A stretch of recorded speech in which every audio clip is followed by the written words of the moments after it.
Bélgica, haciendo historia desde Santiago. Víctor Mañaná, Tacón NG, Domingo Ureña y el paparazzi Zacarías.net. Y esta servidora, Bélgica Suárez, de lunes a viernes, 10:30 de la noche. Ustedes, Canal 29. Bélgica Suárez, la dueña de la noche.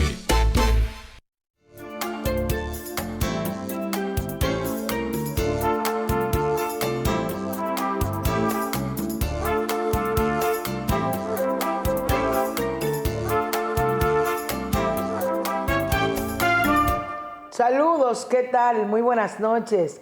Aquí estamos con un invitado muy especial, el licenciado Federico Thomas. Él es el profesor de la Pucamaima, además sabe mucho y es especialista en reforma constitucional. Y ya vamos a hablar con él, pero antes, la bienvenida a Víctor Mañaná. Víctor Mañaná hoy no vino Domingo. Domingo está... No vino Domingo. Tú no lo estás viendo. Ah, verdad que no está ahí, ¿verdad? Bueno, hoy vamos a hablar de la reforma de trabajo y otros temas, como el que ocurrió hoy en Caribe Tours, que un señor venía de Puerto Plata en una guagua y gracias a Dios que no le dio el infarto manejando con el vehículo lleno. Y qué pena que le diera el infarto. Y entró al baño cuando llegó de Puerto Plata y ahí quedó. Y qué raro, que pudo salir de esto, pero no airoso, por lo menos los que venían en la guagua, que él pudo llegar o fue responsable, porque los infartos no avisan, pero quizá él le dio algo, un dolor. Eso es relativo, Bélgica. Hay un dolor en el pecho. Yo recuerdo incluso cuando murió una persona muy querida aquí en Santiago, que es Monchi, no sé si tú te recuerdas. Monchi Rodríguez. Claro, tú te sí, recuerdas. No, porque a otro abogado muy famoso. Él hasta fue el mismo en emergencia. Sí, pero ese con dolor fue, en el pecho. Sí, precisamente porque él fue casi corriendo. Le dio el infarto. Si él lo hubiesen llevado, porque él pensó que como él vivía atrás del Homs, podía llegar a tiempo, a emergencia. No, y llegó.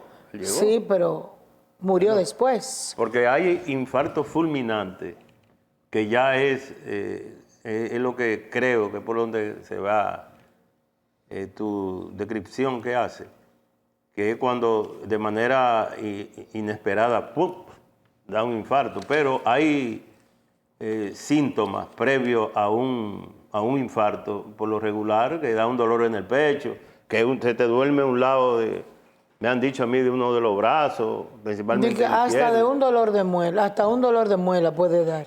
A la gente le da distintas formas de estómago, casi siempre es el brazo izquierdo. Así me dicen. Pero son síntomas. Ese tuvo tiempo de llegar, quizás él llegó, pero no lo comunicó. Porque si lo comunican... ¿Te refieres al chofer? Al chofer, llaman al 911. Yo me enteré con ustedes, yo no sabía eso, de que había muerto un chofer. Yo me enteré que me lo enviaron. Yo sé que es verdad porque mandaron todas las informaciones, sí. Pero lo lamentable es que muriera y lo bueno de lo malo es que no le dio en la guagua con tantos pasajeros. Manejando. Que pudo haber una tragedia peor. Claro. Hay muchos temas. Llegó el presidente, llegó a las 7:40. También el representante de los Estados Unidos y Anthony Blinken. Sí. Llegó a las 7:40. El secretario de Estado o canciller, que la gente entienda. Que se va a reunir mañana con el presidente y de eso hablaremos más adelante. Tranquilo, porque es un poco amplio. Al paso, sí. Y vamos a hablar qué fue lo que ocurrió también en Haití, porque eso fue una visita muy rápido, como de médico. Es que nadie quiere quedarse allá. Es mejor aquí. Seguro que él va a dormir en la embajada, ¿verdad? Que ese es un búnker, es una embajada. Como es un tema de alta seguridad, eso lo maneja la propia embajada de Estados Unidos. Y es su canciller, ¿verdad? Es el jefe de la política exterior. De manera, o el representante, mejor dicho, de la política exterior de Estados Unidos, ellos lo manejan con mucha seguridad. Bueno. Si va a dormir en algún hotel, eso se conoce porque hay un cordón de seguridad Sí. tremendo y eso de aísla. Pero tú sabes que esa embajada es nueva y eso está hecho para Está los, muy amplio, sí. para los invitados sí, muy claro. especiales. Ahí hay un búnker, ahí de Hay todo, un búnker, claro que eso sí. es sí, muy distinto. Pues ya estamos con nuestro invitado Federico, un joven profesional, profesor de la Pucamaima, de Derecho Constitucional y de Trabajo. Y aquí como que hay pocos especialistas. Yo vi a Manuel Flores buscando para hablar de la reforma. Sí. A Luis Manuel Flores. A Luis Manuel Flores, pero no de la reforma de trabajo, Sí. sino de las tantas reformas que anuncian. Buenas noches.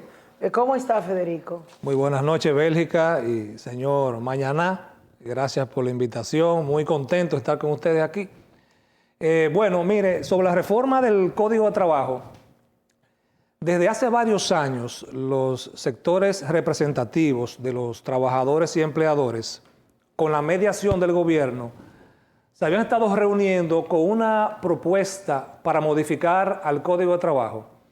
Estas reuniones no eran secretas, pero sí era secreto lo que se estaba hablando adentro ahí. Incluso el año pasado la Asociación Dominicana de Derecho del Trabajo hizo un congreso en Santiago y el ministro de Trabajo, el señor de Camps, dijo que tenían un 90% ya pactado o acordado los trabajadores y empleadores. La reforma del Código de Trabajo es necesaria porque nuestro Código de Trabajo fue promulgado en mayo de 1992. Ya tiene más de 32 años. En ese lapso de tiempo ya han sucedido en el país cambios sociales, económicos e incluso tecnológicos. Imagínense, en el 92 el Internet casi no existía. No existían las redes sociales ni nada de eso.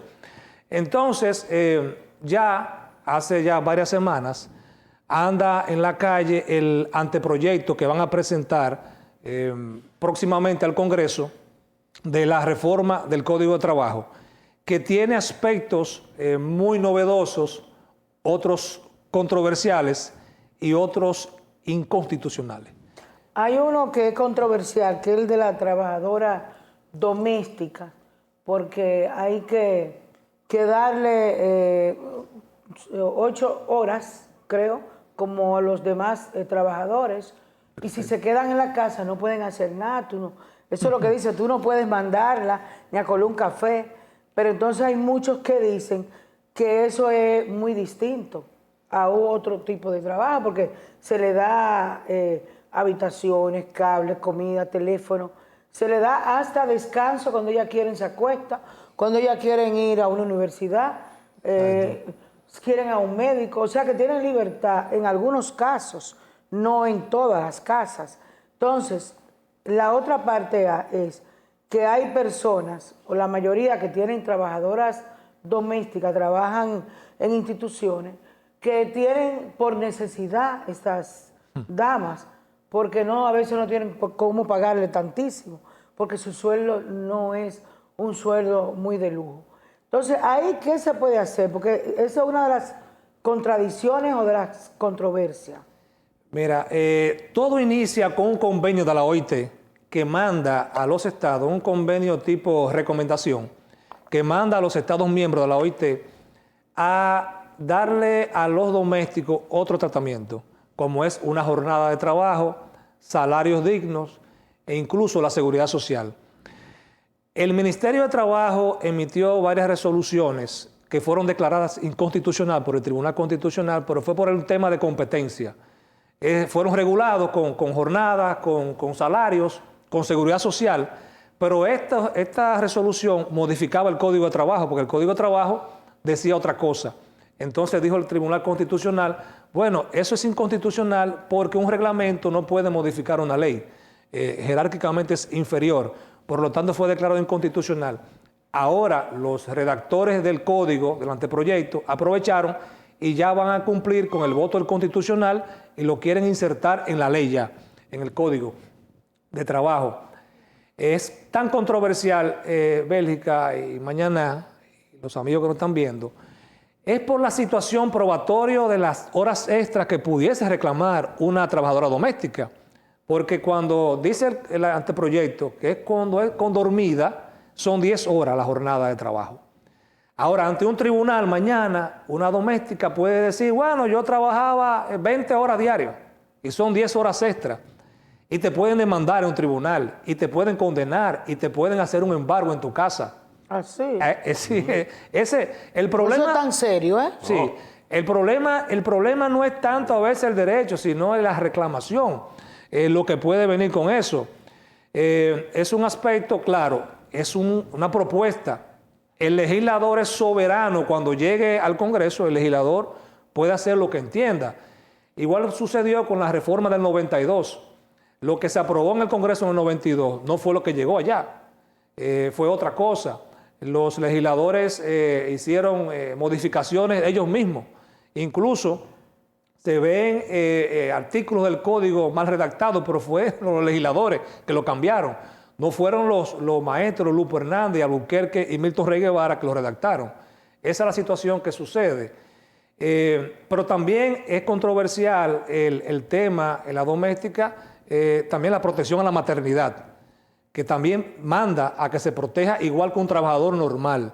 Eso implica, señores, que una doméstica no podría ser desahuciada o liquidada, como se dice, estando embarazada. Y para despedirla tuviese que ser con una autorización del Ministerio de Trabajo, porque así es que manda la protección a la maternidad de los trabajadores normales. Eso yo en realidad no lo veo mal, el tema de la protección a la maternidad en la doméstica. En este caso, ¿cuántos meses? 3. No dice el código cuánto es la protección a la maternidad, pero como el código debe leerse de manera conjunta, no separada, evidentemente que si habla de protección a la maternidad, se le va a aplicar la misma protección a la maternidad que tienen los trabajadores de la empresa privada. Esa es la situación. Otro aspecto también, vamos a decir, un poco controversial a discutir, es que en el anteproyecto se establece como una falta del trabajador usar los dispositivos electrónicos diferentes para las labores para las cuales fueron contratados. Perdón, ¿cómo es? O sea, mientras se está trabajando no pueden usar... Dispositivos electrónicos si no son para el motivo cual fue contratado. Por ejemplo, los jóvenes que están usando un dispositivo electrónico en el trabajo y no tiene nada que ver en relación con el trabajo, es una falta, la cual podría generar un despido. Eso está en la propuesta del anteproyecto del Código de Trabajo. También está el tema del aumento de la licencia por paternidad, que el Código dice, el actual, 2 días, que el Tribunal Constitucional lo declaró inconstitucional porque dijo que era muy poco para que el padre, que también tiene la misma obligación de la madre del cuidado de recién nacido, la madre tenga 14 semanas y el padre 2 días. En el anteproyecto se sube a 4 días. No sé si... ¿Tú dices 14 semanas o 14 días? No, la licencia por maternidad. Son 14 semanas. 14 semanas. Pero el padre ahora solamente tiene 2 y lo quieren aumentar a 4 días. El Tribunal Constitucional dijo que 2 días era muy poco, que no era razonable. Yo no creo que 4 días siga siendo razonable, porque incluso el Tribunal Constitucional, cuando lo declaró inconstitucional, que 2 días es muy poco, dijo que, y citó varios convenios internacionales, de que hay un deber de igualdad en el cuidado del recién nacido, de padre y madre. Esa es la situación. Hay muchas cosas interesantes, procedimentales. Las ejecuciones de las sentencias, antes era el 3er día, o sea, usted notificaba un viernes y el lunes le estaban embargando, ahora la llevan a 8 días, la suspensión de la ejecución. También... Hay un tema, don Tomás, oiga, Sí. don Tomás, Federico Tomás, que la gente requiere mayor explicación. El tema de la cesantía, que es muy controversial, y ese ha sido prácticamente el elemento discordante entre las partes. Y con ello, la explicación que tú nos das a nosotros sobre lo que es un seguro de desempleo, que va vinculado íntimamente con este tema de la cesantía. Sí, en ese tema entiendo que los empleadores se fueron con las manos vacías, porque no hay modificación a la cesantía. Todo sigue igual. Era el principal logro que querían obtener los empleadores, Sí. que modificaran la cesantía, querían ponerle un tope. Actualmente una persona que tenga trabajando 20 años, la cesantía es ilimitada. Ellos quieren ponerle un tope de hasta de 8 años, mencionan uno, otros 5 años, el tope, que usted pueda reclamar cesantía, tenga trabajando 30 años, el tope sería 5 años, proponen mucho, pero no aparece en el anteproyecto nada de eso. Entiendo que fue, vamos a decir, algo negativo que no pudieron obtener, y creo que era el principal punto donde estaba el tranque, y evidentemente los empleadores, como digo, se fueron con las manos vacías. En el tema de cesantía, todo sigue igual. Hasta el momento, vuelvo y reitero, los legisladores son soberanos en el Congreso y ellos pueden allá hacer las modificaciones que ellos entiendan. Importante también el tema... Sí, Seguro de desempleo. el seguro de desempleo no ¿Qué es aparece. eso? No aparece. Y es un tema tan controversial el seguro de desempleo, crear un seguro de desempleo, porque en los países donde se ha instalado el seguro de desempleo no ha dado resultado. Por ejemplo, en Chile, en México, existía el problema de que, bueno, te daban un dinero cuando estás desempleado, pero el Estado te buscaba un trabajo. Y entonces venía el problema que a quien le buscaban el trabajo no lo quería. No, a mí ese trabajo no me gusta. Pero yo entiendo, como en su momento dijo el maestro Lupo Hernández, a respecto... Lupo Hernández Rueda. Lupo Hernández Rueda, sí. Y bueno, es un asunto muy jurídico, muy técnico. La cesantía es una indemnización por terminación del contrato de trabajo. Si se quita esa indemnización, estaríamos dejando al libre albedrío de un juez que ponga el monto de la indemnización por terminación del contrato. Porque hasta en derecho civil, en cualquier tipo de derecho comercial, terminar un contrato de manera unilateral implica responsabilidad para quien rompe el contrato. Entonces, le decía a don Lupo aquella vez, miren, el problema es que ya usted tiene una sanción anticipada, ya usted sabe a cuánto lo van a condenar, en dado caso que pierda un caso, ya usted sabe.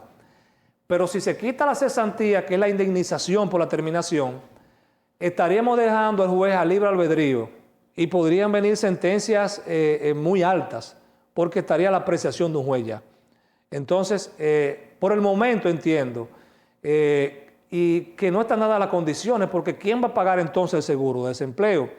¿Quién lo otorgaría? ¿Qué tiempo duraría? Entonces, solventar eso, imagínese usted, muchos trabajadores se dirían, bueno, yo me voy para el seguro de desempleo, lo voy a tomar, y pudiese tener un boomerang en la empresa. Pero en este caso, ¿quién paga el seguro del desempleo? ¿El empleador? No existe seguro de desempleo. Pero es una si propuesta. existiera, porque eso es lo que están Si proponiendo. existiese, habría que ver con qué dinero se va a financiar. Y entonces, y aquellos empleadores que no, vamos a suponer que existiese, y aquellos empleadores que no coticen al seguro de desempleo, que estén en falta, ¿cuál sería la sanción? Eso es un punto a discutir. Pero evidentemente, y es una opinión que tengo yo también personal, que las prestaciones laborales, amén de lo que le expliqué de la indemnización, está muy ligado a los temas del subdesarrollo. Esas indemnizaciones siempre operan en países subdesarrollados, porque tiene que ver mucho como una retribución del dinero del empleador a los trabajadores. Básicamente, aunque la legislación no lo dice, pero de manera implícita está subyacente eso, ese tema de cómo se retribuye en parte el dinero de los empleadores a los trabajadores. Federico, tú tienes un texto ahí, pero antes de eso, Sí, antes de eso, hay que, porque yo siempre lo he dicho, Bélgica, que uno tiene que ver las dos caras de las monedas, nunca quedarse en una sola. Y hay que ser multilateral en el análisis, en el enfoque de los temas que uno toca para la gente, que la gente entienda. Porque hay que ser honesto en este tema de tanta trascendencia que tú estás exponiendo hoy con mucha brillantez aquí. Gracias. La informalidad, tú sabes, que ronda un 60% en este país. Y que la informalidad es exactamente lo que tú estás describiendo, de países típicamente pobres como nosotros. La informalidad. Con esa reforma, en el fondo, porque hay que buscarle un bajadero o buscarle la manera de conciliación entre unos intereses y otros. ¿En qué sentido? En que tú no puedes empujar la informalidad a todas esas pequeñas empresas, la MIPYME, como se dice, que cómo afrontarían ellos la conquista que puede asumir una empresa como Acero Estrella, por ejemplo, que es un monstruo. Que tienen muchos empleados. Claro, que tiene que pueden cientos de empleados. sustituir a las... Y que tiene un capital... claro, sólido. Con un sastre, por ejemplo, No, una y que pueden sastrería. sustituir a las que dan a luz 14 semanas, pero una persona, por ejemplo, una oficina de abogados, que no tenga tantos empleados, que tenga una secretaria, los médicos que tienen una secretaria, entonces tienen que pagar esas 14 semanas y a ver si consiguen una secretaria. Mire, una de las grandes debilidades es que el Código de Trabajo se le aplica igual a la empresa más grande que usted pueda mencionar. Usted mencionó una ahí, como el frutero que está en la esquina con un ayudante. Se le aplica el mismo Código de Trabajo y es válida su inquietud de cómo se pudiese congeniar, salvo el tema salarial, que sí está muy delimitado, que hay salarios más bajitos para la empresa más pequeña, pero después sigue todo igual, sigue el preaviso, cesantía, salario de Navidad, vacaciones, protección a la maternidad, la seguridad social también. Todo eso sigue igual para, como le dije, el pequeño frutero que está en una esquina con un ayudante, ese es su trabajador. Y yo he visto en los tribunales demanda de ayudante del frutero y lo condenan. Sí, eso es así. Entonces, es difícil cómo congeniar el Código de Trabajo para todos los sectores sociales, pero también del otro lado de la moneda no se puede categorizar trabajadores tampoco. Sería como una discriminación también, o empresas, categorizarla, vamos a decir, sustraerla del código, porque todos sabemos entonces que muchas personas se la buscarían para querer sustraerse del Código de Trabajo. Incluso, yo creo que en la propuesta de la modificación del Código de Trabajo, una de las mejores ganancias que hasta el momento tienen los empleadores es lo siguiente, que es bien controversial, que es inconstitucional también. Tienen que asistir personalmente a la audiencia de conciliación, dice el anteproyecto, el trabajador y el empleador, personalmente. No el abogado, no el representante, no, personalmente. ¿Y qué pasa si el trabajador no va a la audiencia de conciliación? Pierde el caso, se archiva, dice. Un archivo implica perder el caso porque se archiva. Y si el empleador no comparece, lo que se levanta acta de un acuerdo. Esto para mí es inconstitucional porque no establece una sanción igualitaria para ambas partes. O sea, beneficia al trabajador. No, lo perjudica. Al patrón. Porque no al trabajador, si no asiste, Se le archiva el caso al trabajador. se le archiva el caso. Se le Pero cuando archiva. un caso se archiva ya no tiene caso. No, Por ya, eso, eso quiere decir que lo perdió. Sí, que se perdió. Técnicamente lo perdió. Imagínese usted en esta sociedad que usted menciona, de la informalidad, del pluriempleo, un trabajador que es despedido, que tiene que buscar trabajo para subsistir, a veces tiene que irse, conozco casos, tiene que irse para otra provincia a buscar trabajo. Si no va a la audiencia el personal, a veces no consigue un permiso para ir, va a perder el caso. Una disposición parecida en Uruguay en el año 2010 fue declarada inconstitucional porque no establece una equivalencia de sanción por la no comparecencia a ambas partes. Si hubiese dicho el anteproyecto, bueno, si el empleador no comparece y el trabajador sí, bueno, gana el caso el trabajador. Pero no, la sanción, no hay ninguna sanción por el empleador no comparecer. Eso son, vamos a decir, una ganancia. Una desigualdad sí, procesal muy grave. Sí. Sí, grave, grave.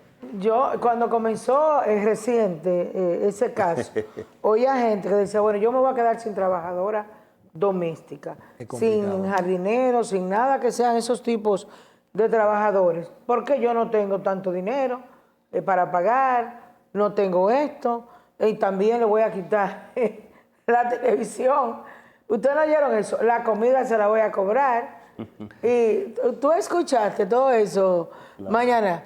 Y la televisión, entonces eso, porque ellos entienden que eso es un pago. Mi opinión es, y siempre ha sido, señores, dejen eso quieto. No fuyan con eso. ¿Por qué hay que dejarlo Ese quieto? es mi criterio, ¿Tú sabes por qué hay que Federico. dejarlo quieto? Dejar eso tranquilo. Porque a veces hasta ahora está todo bien. entre ellos hay una armonía. Sí, que hasta entre ahora eso está ellos. bien, eso marcha bien. Uno se entiende como parte de la familia, la dama. Sí, sí. Pero ahora lo que están es prácticamente, ¿qué es lo que es la división social del trabajo?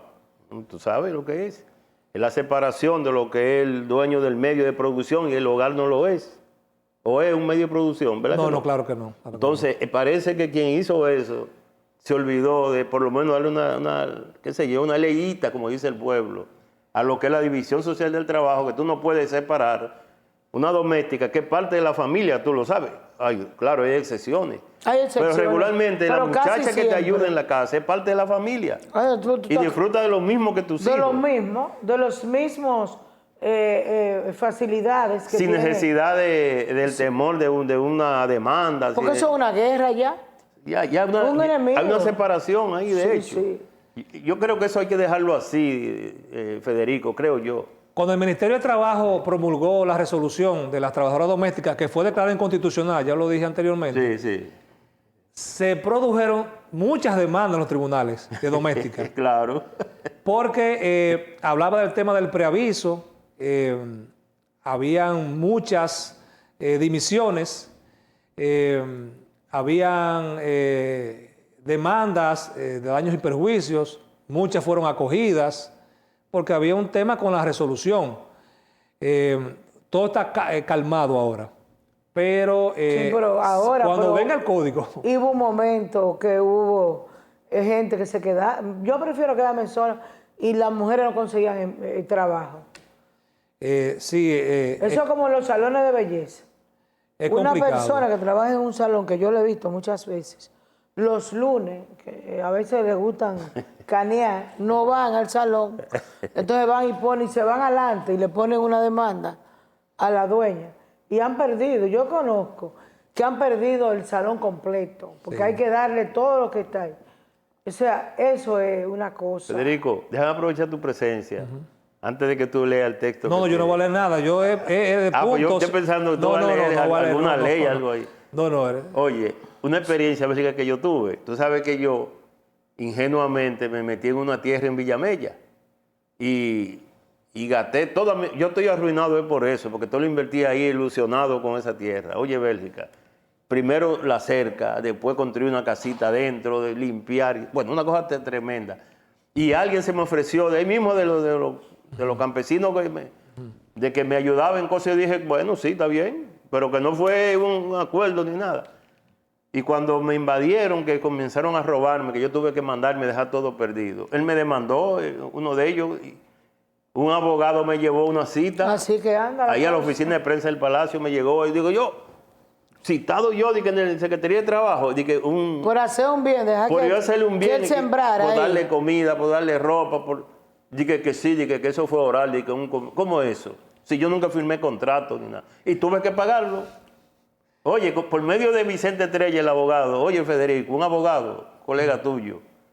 Periodista. Un periodista, además, tuvo que tomar el caso y conciliar con él y yo buscarle 90,000 pesos, porque era 200,000 y pico que daba la... Oye, a un infeliz. Y eso existe todavía, eso de un acuerdo oral, de que verbal.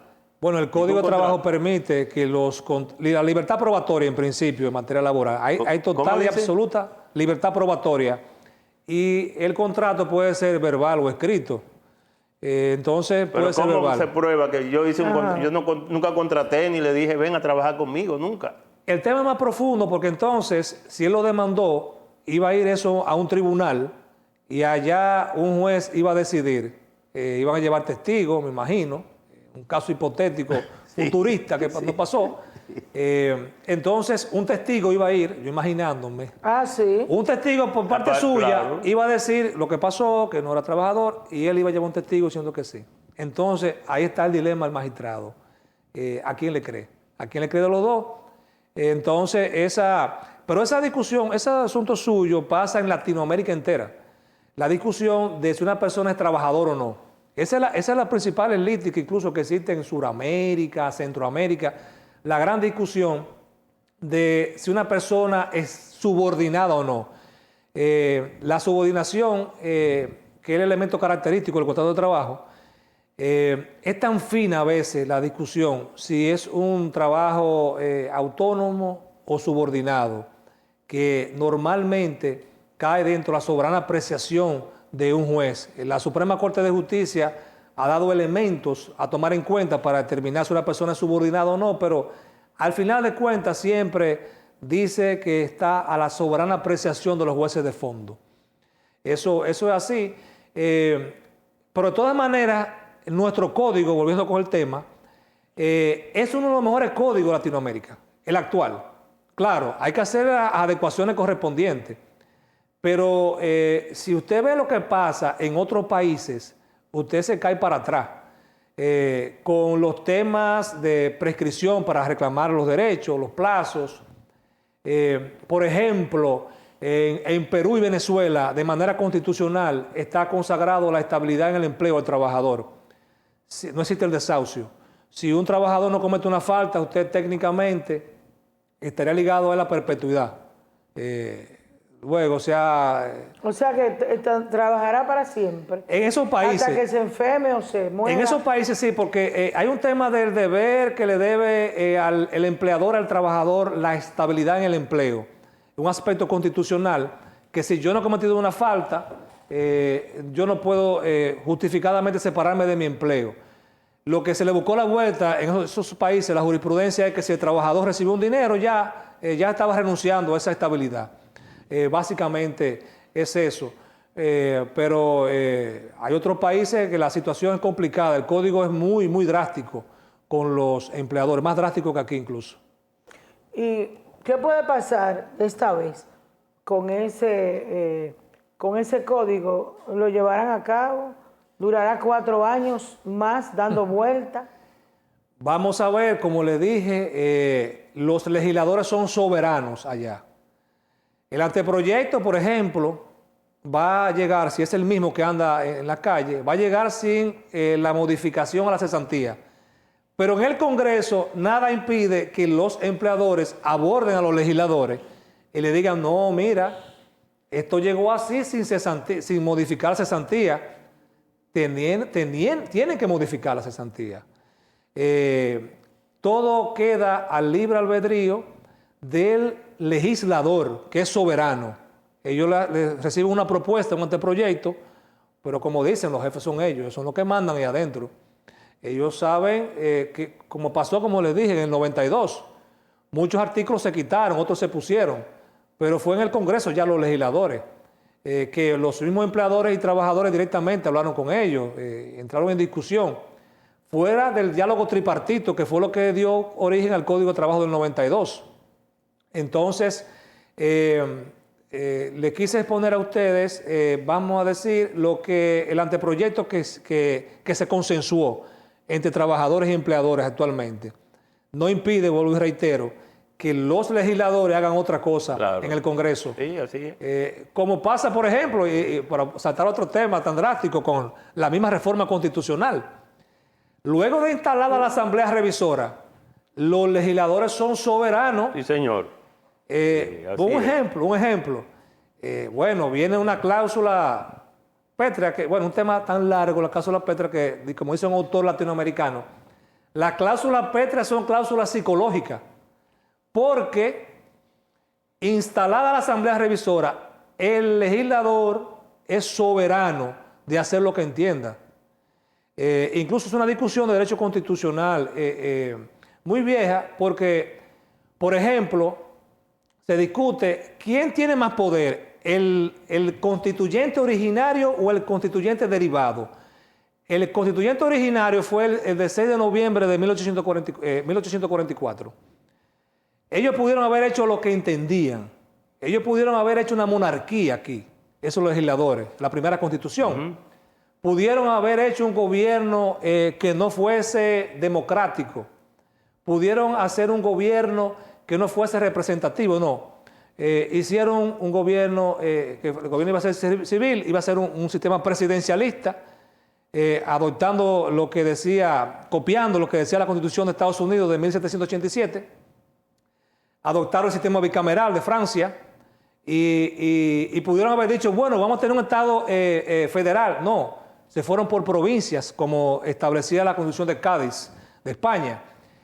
Entonces la discusión es, bueno, pero ese constituyente, el primero, el originario, dejó un poder en la Constitución de que se podía modificar. La discusión es, ¿puede el poder constituido o el constituyente derivado, que son las otras asambleas que han venido, ir más allá de lo que hicieron los primeros? Bueno, la respuesta corta es que sí.